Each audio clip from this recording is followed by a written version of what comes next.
So any of the 4-5 students who are already watching this, can you please key into the chat your name, index number, so that I can check your attendance.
So we're going to wait for a few more minutes for some more people to join us and key in the attendance.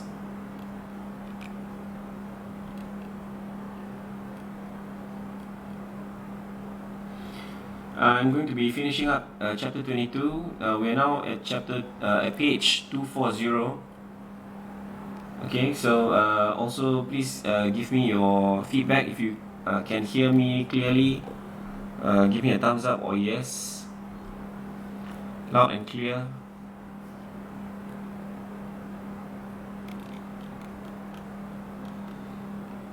So far I see about 1, 2, 3, 4, 5, 6, 7 only people. 8.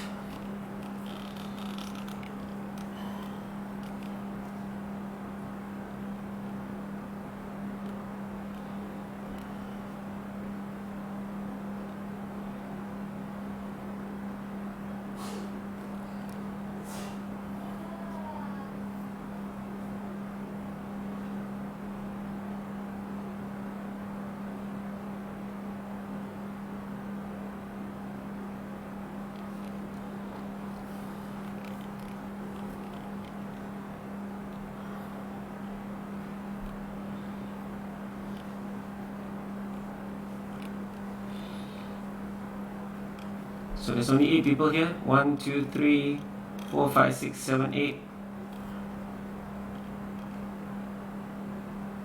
Shall we wait a few more minutes or shall we start? Can I get some response?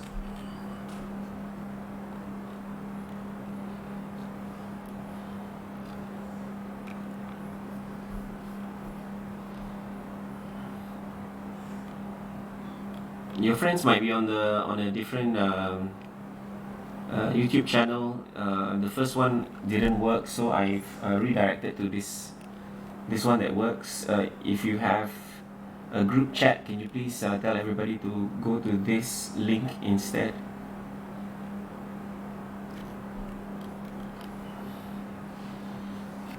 Alright, I'll see one more. Charlene is here.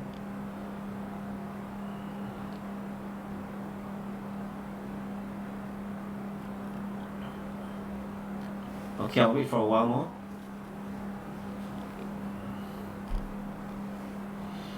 So in the meantime, I'm just going to brief you on what we're going to do is we're going to be looking at the rest of the chapter and finishing off chapter 22. Okay, so your next lesson this week will be on chapter 23. It will be an offline lesson. Okay, please check your daily instructions for that.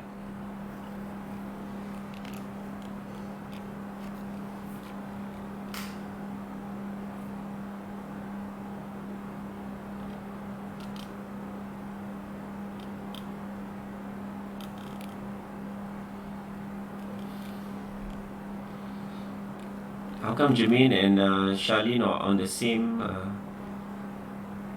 channel?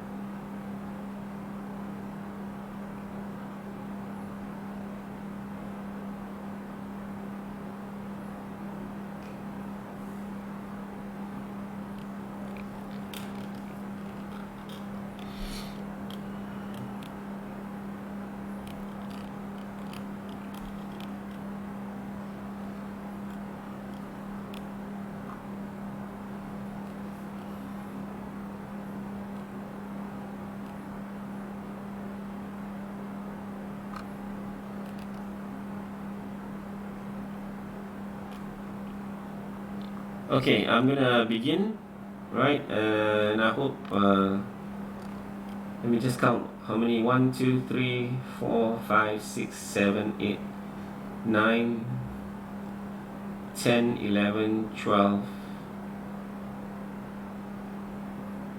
13, 14. Okay, we'll do the attendance check later. Right, so far I have 14 people in this YouTube live session. Hold on while I do a screen capture. Okay, so we're going to begin. We're going to complete chapter 22, hopefully, and your next lesson is on chapter 23.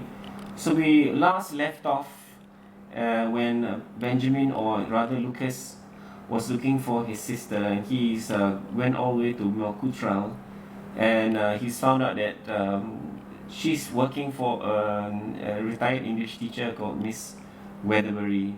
Okay, if we look at page 240, right, he says, "I'm Nina's brother, Miss Weatherbury. Truly, I suppose she said that because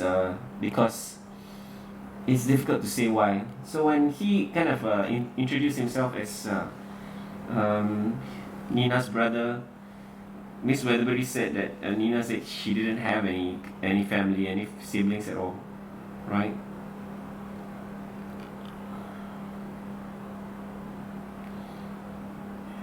Right, you can see it here, right? But she has no family, said Miss Weatherbury to him, I mean, right?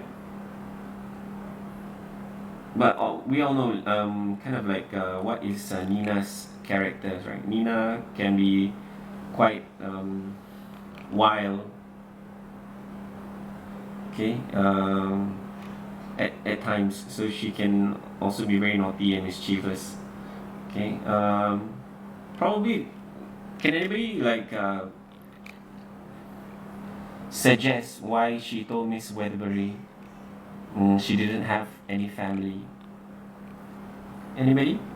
So she says here, there is Nina Van Ruyen for me, but she has no family. Can anybody give me some suggestion as to why she didn't want to tell Miss Weatherbury she had any family? What was in anything happened before this that maybe compelled Nina not to reveal that she had a family?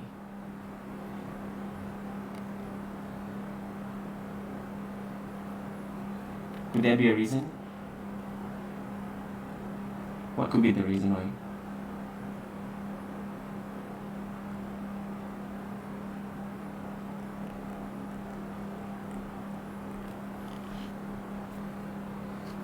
Anybody?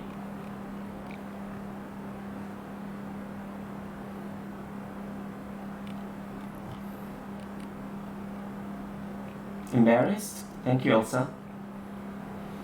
Embarrassed about what? So that she won't contact them? Can we reverse that? Can anybody kind of suggest? You're getting closer.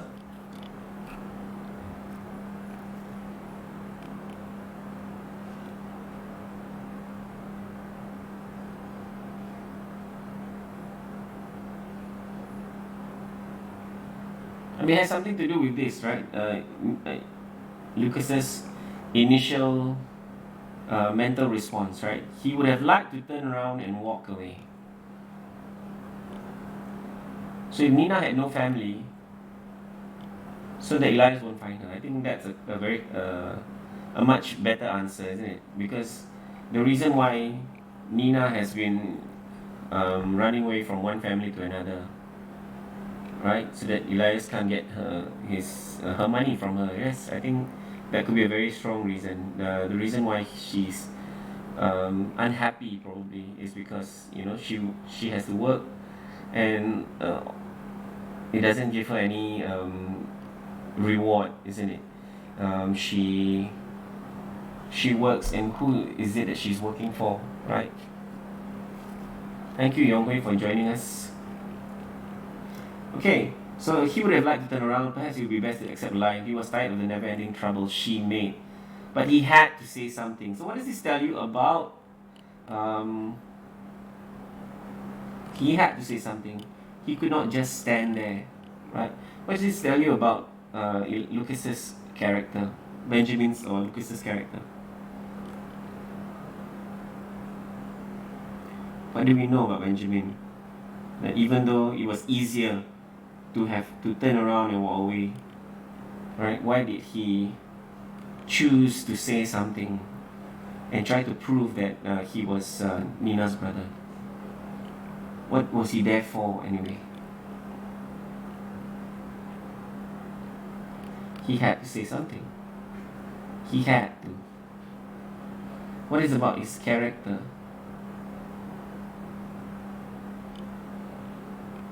What kind of person is Benjamin that compelled him to say something?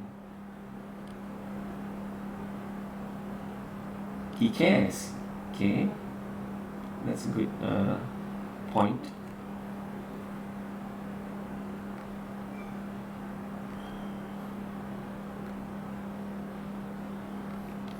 So the fact that he cares, okay, and he doesn't give up so easily, yes, that's a good point. Well done, Misha. Well done. Who is I Like Lemons? Oh, Irene. Okay, I like lemons too, but with honey and warm water. Okay, so he was so compelled. He was compelled. What is this there? What did I write here? So he was compelled to respond, right? Because he's a caring person. He's responsible, isn't he? Right? He doesn't give up easily. He's what do we call it? Resilient, determined, resilient. Okay, let's move on, huh? Irina's brother, Miss Weatherbury. Truly, I suppose she said that because he can't really suppose why she lied about it, right? But he just wanted to convince Miss Weatherbury that he was her brother. You say you are Nina's brother. Could there be more than one Nina Van Ruyen? Okay, so there's this continued debate about whether Nina is unique. No, Miss Weatherbury, I don't think there could be more than one. I'm Lucas, Nina's youngest brother. We were worried about her for we heard that she had left the schoolmaster and we didn't know where she had gone. My pa sent me to look for her. Believe it or not, that's the truth. Right? So he tried to convince her as best as possible. I'll decide that for myself. Nina came here looking for work, and I took her in for two reasons. In the first place, I needed help around the house, and in the second place, I thought I would be able to help her. Teach her good behavior, see that she improved her appearance. I mean, Miss Weatherbury is not really a major character, but it's important for us to kind of like identify her characteristics, to form an impression, if you may, about Miss Weatherbury. And from what she says here, I'll decide that for myself.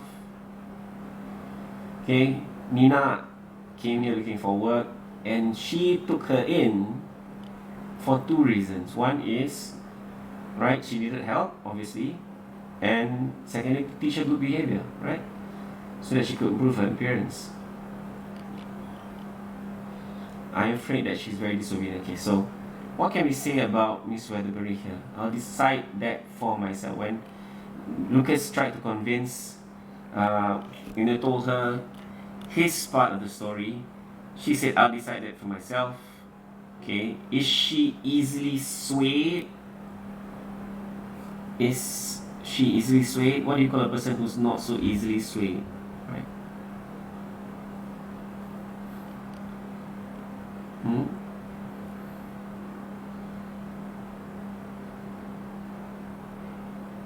Not so easily taken in or swayed, right? She will decide that for herself, right? She's a very strong character, doesn't she? Right? Nina came here looking for work. So she said I needed help around the house. Okay, and in the second place, I thought I would be able to help her. So, what can we say about this? I thought I would be able to help her teach her good behavior. Right? What can we say about Miss Weatherbury here?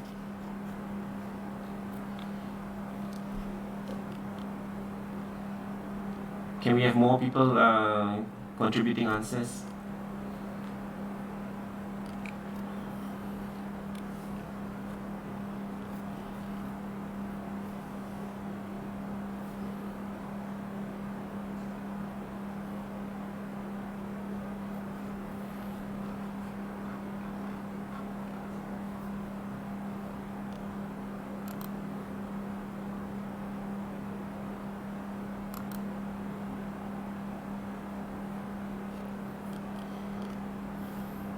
I'm just going to put a question mark here, okay, for you to fill in. I'm not going to give you the answer for everything. Okay, what kind of person is Miss Weatherbury? Yeah? What does this tell you about Miss Weatherbury? You fill it in. Okay. Right, let's move on. It was the old story. I'm sorry to hear that. Okay, Miss Weatherbury. Oh, because Miss Weatherbury did say that Nina is disobedient and so on. Okay, caring. Could she be caring because she wants to help Nina? Yes, it could be that. She has a good heart. Okay. I mean, if she were to take in Nina, it would be cost to her, isn't it? Right? She were to pay Nina for uh, being a housekeeper, right? But at the same time, she thought, well, this girl looks like she needs help.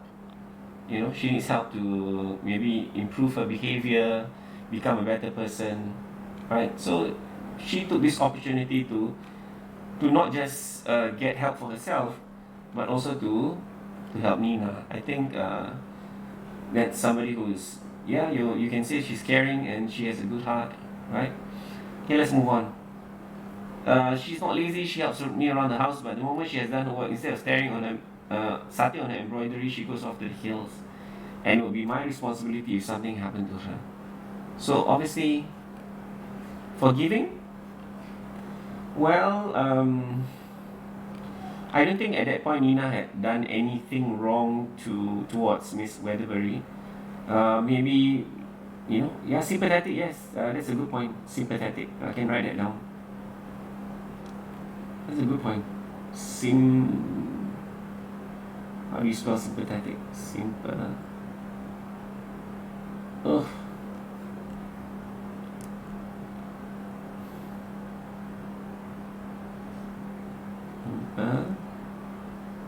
Sympathetic. Yeah.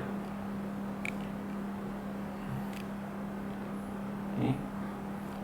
We zoom out a bit.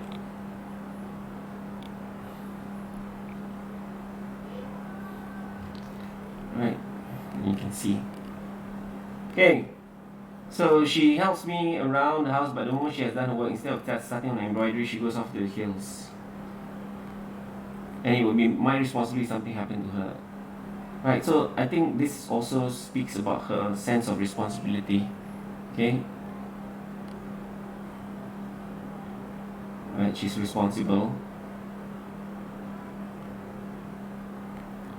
And she always been like that at home too. This is Lucas. He liked Miss Weatherbury, she was a lady, but he could not picture Nina with needle and thread. And this is kind of funny. John Ben, the pilot has already spoken to me about her wandering around in the hills. We get a lot of foreign seamen coming here. A week ago, Mr. Ben had to get 2 of them away from her. I tried to think what could have happened to her if he had not heard her screaming. So this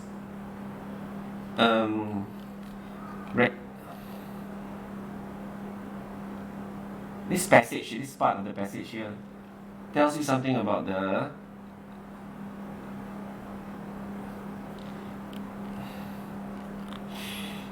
this part of maybe Nice now, right? This part of the coast, that there's this danger of sailors, right, being abusive towards women.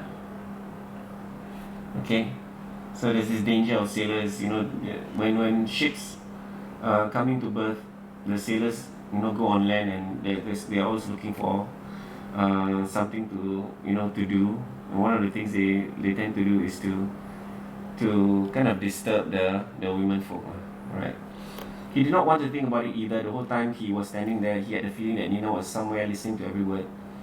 He had this feeling that Nina was present, right? It's dangerous for her, miss. I'll talk to her, she'll listen to me. He had little faith in what he was saying, although Nina sometimes did take more notice of him than of the others. Would you call her for me, miss? I'm afraid you'll have to wait. She got up before dawn to get her work done, and then she took the shortcut across the hills to Noisy. We heard that the ship had run aground there. I'll wait for her then. So this kind of like this moment, this episode here, ends here, right? And when Benjamin or Lucas had realized that Nina is not around, he decided to wait for her, right? She did not invite him in, but said he could wait on the bench under the oak trees beside the house. After a while, she brought him some thin slices of bread and some coffee on a tray.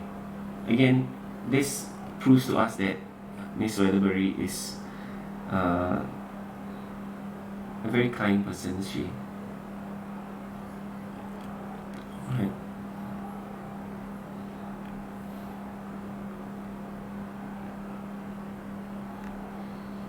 Maybe even generous. Right? They talked about Nina again, and it came out that she was getting 7 shillings a week. If his father were to find out, he thought he would be sent to the village every month to collect it. Right? That's a lot of money, isn't it? Right? Now, he says this about his pa. What does this tell you about his pa?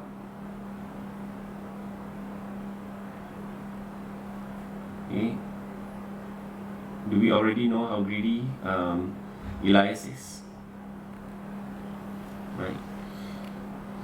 I do not want to give the impression that I'm running Nina down, young man. If I did not see good in her, I would have not have bothered. But she is true unruly. Yeah. So Miss Weatherbury feels that Nina is intrinsically, now deep inside, Nina is a good person. Right?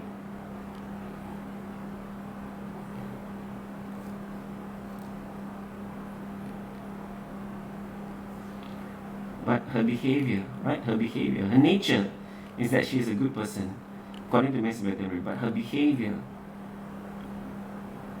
okay, is one thing, right?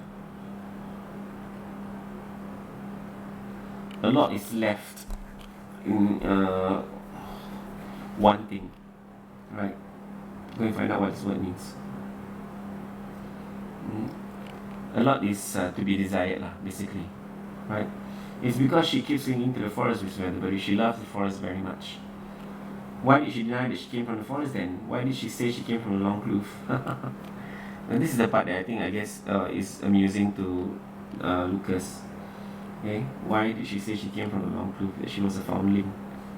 Why do you smile? Yeah, so because this is very amusing, right?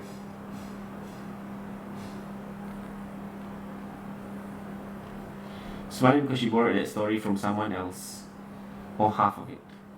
I will know who or what to believe in the end. Miss Weatherbury should believe me. I'll wait until Nina comes back and have a good talk with her. This is the best chance she's ever had. She can't come back to the forest. She must try to do her work well and stay here. Do you think you have any influence over her? Perhaps in future I'll come to fetch her money at the end of the month. So Lucas reveals the other reason why he's there. Right?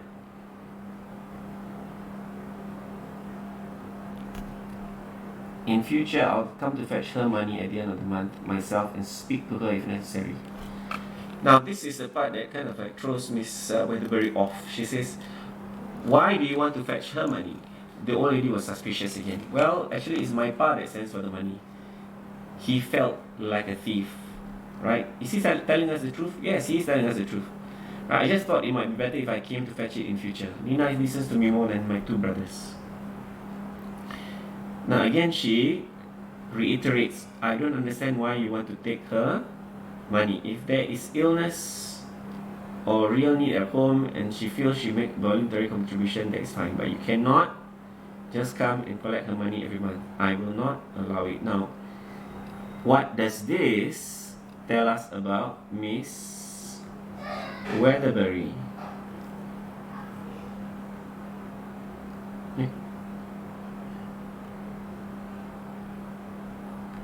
What does this tell us about Miss Weatherbury? Anyone? Okay, she feels she make a that is fine, but you cannot just come and collect the money. I will not allow it.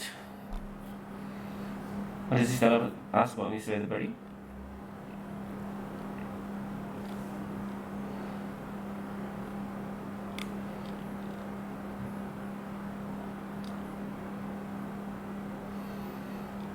Smart, cautious. Okay. She is quite cautious. Well, she does sound, she's very smart. After all, she's a teacher. But about, does she think that this is wrong or right, that they collect Nina's money? So obviously she thinks it's wrong, right? Okay. Okay, this is wrong, and she will stand for against what is wrong. Yes, she is righteous.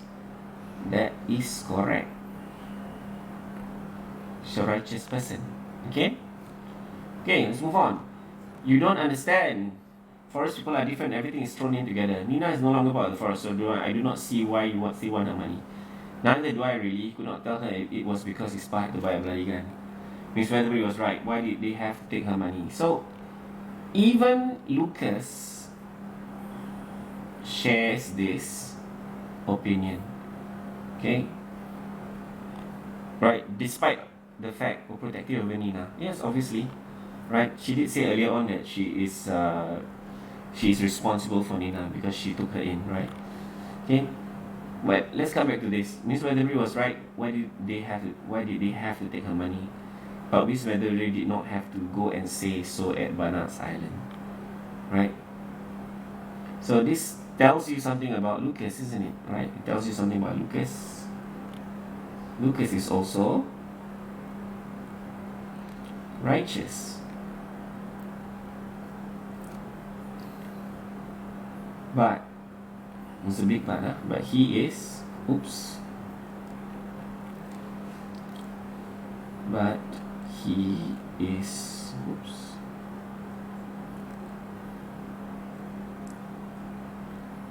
he is torn, isn't he? He's in a dilemma, right?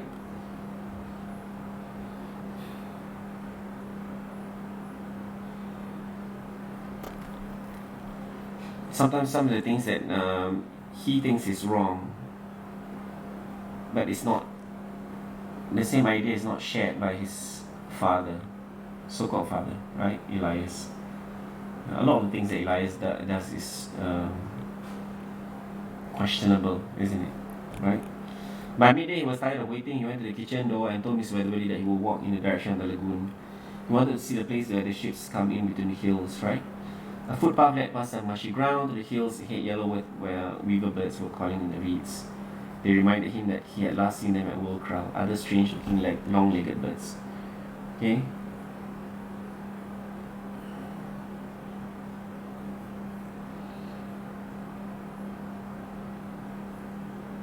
This part about how when he saw the birds, right? Other strange-looking birds, they were different from the birds in the forest, but he could still hear the call of a bush lory far off in the wooded hills, right? And he said in his heart, Miss Weatherbury, I'm afraid you'll have a hard time keeping Nina in the house. Now, what does this tell you about Lucas? What does this tell you about Lucas in relation to Nina?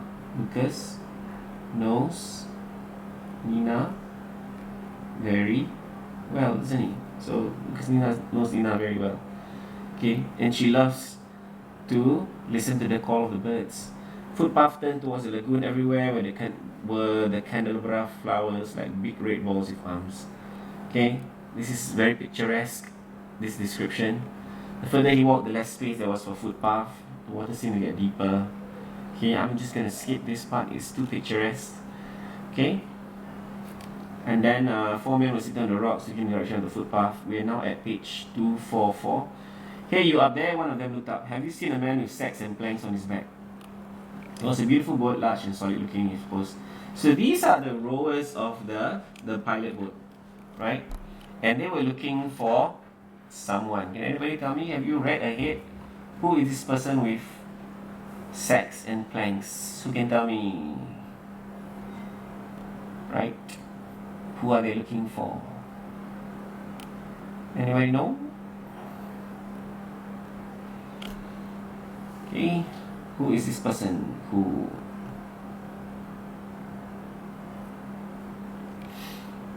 Let me give you a hint. KS. Right. Otherwise, they would be short of either an oarsman or a helmsman. Suppose that they were going to row out the lagoon and waiting for a mate. There were 4 oars in the boat.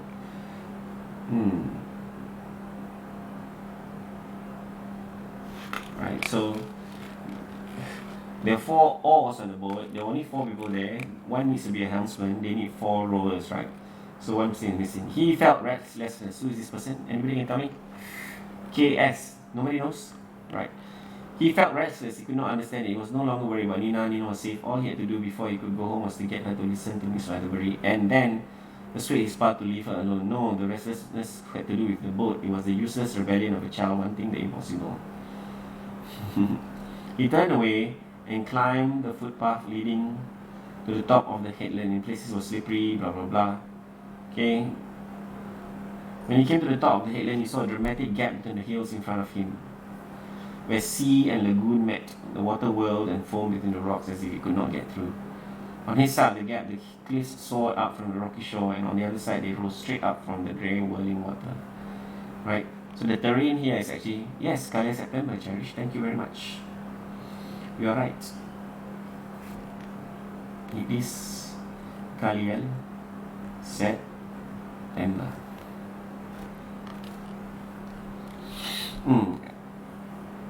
Again, a lot of picturesque descriptions here, but most importantly is when he meets the people, right? Let's go to page 245. He crossed the rocks and started to climb higher. In places he had to plan every step so as not to find his way blocked by a sheer rock face. It was a dangerous climb on some of the rock ledges. The foaming water was right beneath him, only the slip of a foot away. The air was filled with fine drops of salty spray. 2 men were fishing from the rocks with hand lines. A little further on, he saw a man standing on a rocky ledge, peering out to sea. When the man looked around, he seemed startled. "You there! Turn back! You can't go any further." Mr. Ben gets very angry if you people try to climb around the point here. "There, do you hear me?" The roar of the sea was all around. He did not want to turn back. "I say," the man called out to him again. "They never found Andres Prince that fell down the year before last. Turn back." He stopped and stood with his back to the cold, wet cliffs. It was like standing in the jaws of a mythical beast. When he looked up, the world seemed to tumble forward, confusing him for a moment until he realized it was the clouds drifting by above, the looming cliff that created the illusion. Right, so he turned back, right? He walked back to where the boat was anchored. 5th man was now sitting with the others, but they still seemed to be waiting for someone. Above the cove, another footpath led up to the wooded hill. Now, this idea or this detail that the rowers were constantly waiting. We're still waiting for someone, right? Goes back all the way to page 244. Have you seen a man with sacks on his plank, or sacks and planks on his back? And then when he came back, Lucas went for a detour, and then he came back and he saw them, and they still seem to be waiting. All right. Now it creates, what does this do? It creates interest, right?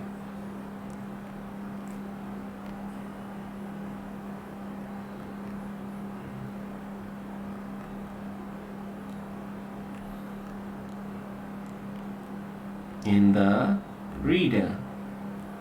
Can anybody tell me what this literary device is?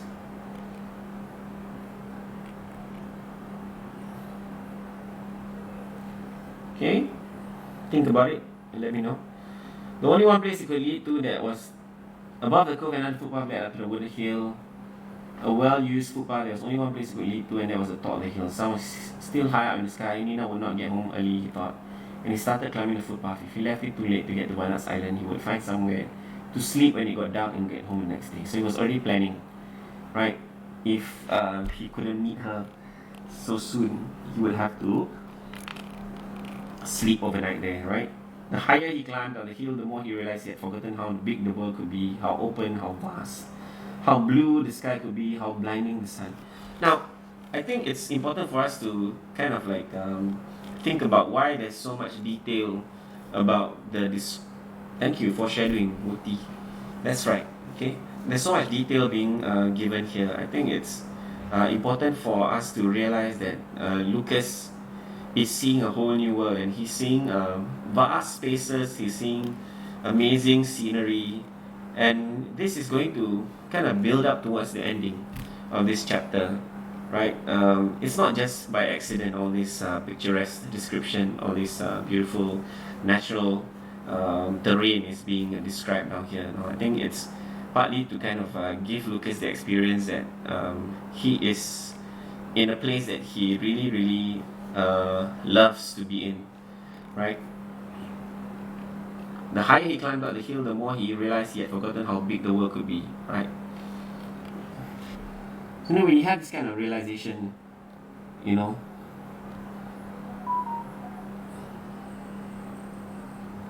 how big the world could be, how open, how vast, how blue the sky, right? A bushbuck track stayed with the path for a while and then swerved away again.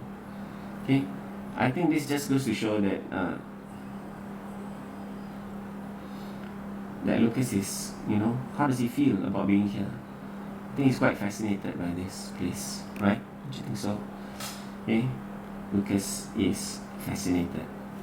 The bushes on the ridge were flatter, slanting to one side as if the wind had blown them over and they could not get up again. The sand got into his shoes and made his feet heavy as they had been the night before. The sand was darkish brown, the wind got cooler, and the smell of the sea was in it. Footpath followed the ridge towards another hill and started climbing. Right? Again, he's seeing all these scenes. A little away from the flagpole, a man was sitting on a bench, motionless like a watchman. He was holding a long instrument to one eye and looking out to sea. Okay, I think he just caught a glimpse of. Anybody know who this is? A man, long instrument, one eye. To the right, the man, water lay. Okay, can anybody guess who this is?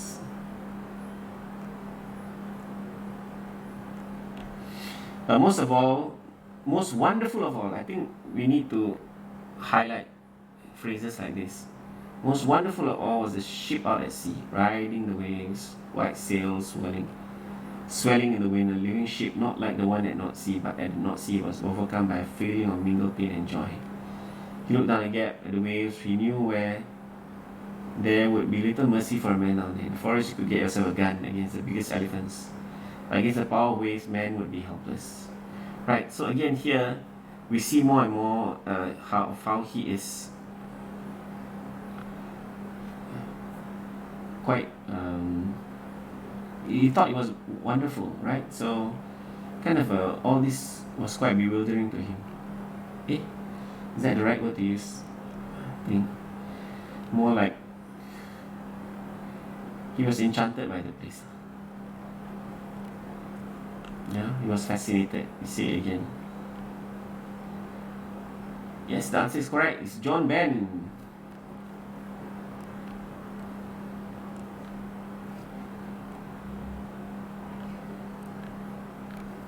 Okay, well done. Right, out at sea, the ship had suddenly shaken the wind from its sails and they were flapping only for a moment. And they filled again. His ship swung round on a new course straight for the gap between the hills. He walked up to the man. There were grey streaks in his black beard and hair. His black coat was grey on his shoulders, as if a many. Okay.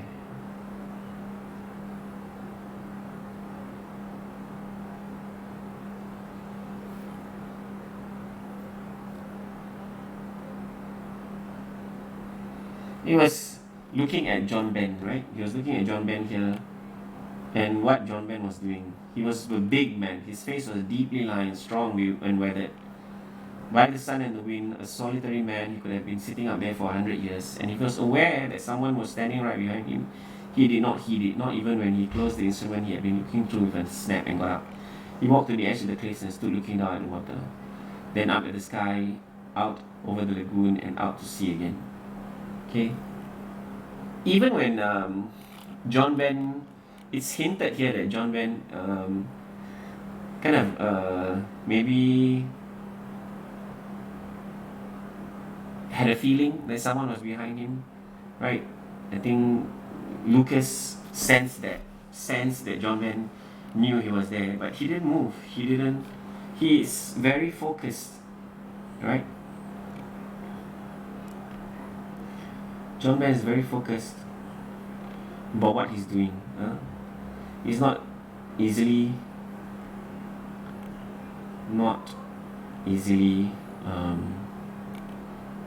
perturbed, right? Not easily perturbed by anything. Yeah, steady man, I must say. Very steady. Walked back to the flagpole, brought down the freight flag, took 3 other flags from the stone box. So I was observing John Ben working very, very closely, right? And how John Ben was communicating with the man on the ship. I think you can probably read all this on your own later.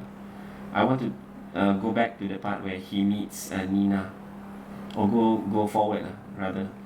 Okay.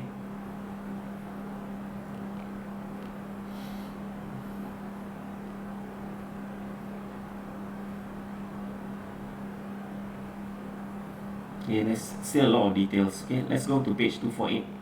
Right, we're going to go to 248 and finish this off. After that, I need you to, in the rest of the time that you have, about 5 minutes, to go to the Google form. This is the Google form, right? And you need to do your reflection on this. Okay, so the sun was low on the horizon when Miss Weatherbury opened the door to him. I thought you were not coming back. She sounded relieved. A ship came in. We saw it. Yes. Nina appeared behind him in the door, distrustful. Tang, tang, tang. Okay, so what is gonna happen here? Hello, Nina. How did you know where to find me? Someone in the village told me. Do Pa and the others know? Not yet. She pushed past Miss Weatherbury and came to stand in front of him like a vixen. Don't go and tell them where I am. Keep your bloody mouth shut. Christina, Miss Weatherbury scolded. Speak decently. Okay? So you can see here, Miss Weatherbury is true to her words, that she wants to improve Nina's behavior. She might just as well have spoken to the door frame. Right? Don't tell. So I think one thing you have to figure out is whose thoughts are these, right? So obviously they are Lucas's thoughts, right?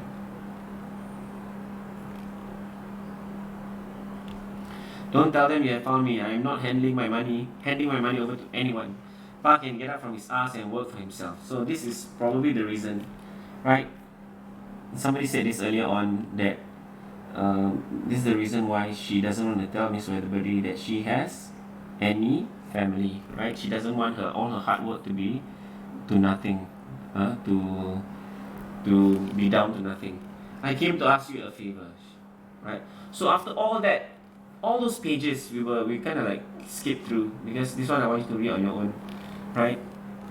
We don't have time to go through all this, but all these pages of how his experience at the coast, his initial experience at the coast, was like for him, made him really fascinated and interested, what we say earlier on. He was enchanted by all the scenery, all the things that were happening there. The idea of a ship, a living ship, being able to be near that was something that he really, really wanted, right? So he had decided something, right? I came to ask you a favor. She must have realized that he was not taking any notice of what she was saying, for she suddenly became quiet and looked at him anxiously. Are you alright, Lucas? Yes, but I'm asking you one favor in return for all the times I stood up for you, for all the times I didn't tell on you, for all the bark I helped you hack off your logs. What? Go home and tell Pa I'm not coming back. I'm finished with the forest, right? Oops. Okay. So you can see here, he's decided, right? Lucas has decided. Obviously, Lucas, oops.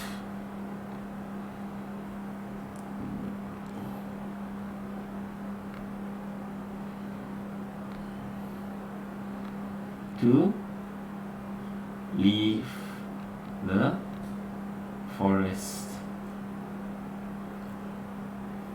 indefinitely. Right. Okay. So this goes back obviously to the part where Lucas sees the ghost ship for the first time and he discovers a different part of him, right? So thank you for joining this live lesson. I want you to go here and now complete. Anybody has done any responses? Well, not yet. Still waiting for you to complete this. Do you have the link for this? Can you please tell me you have the link for this with a yes before I end this stream?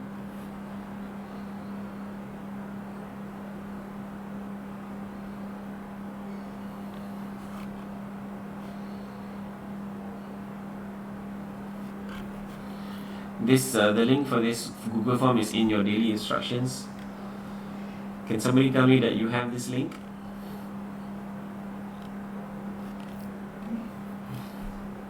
Alright, that's good. Okay.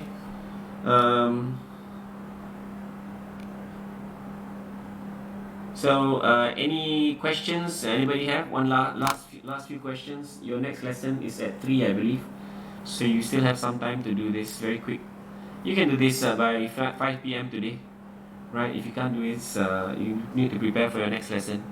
So just one last question. Anybody? If you don't have any questions, please tell me no or goodbye.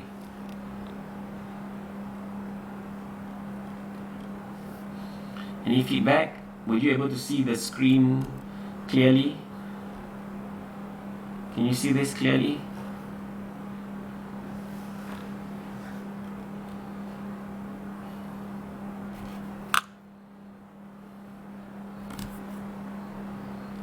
Okay, if there's nothing else, bye. We're ending this stream. Thank you for joining us.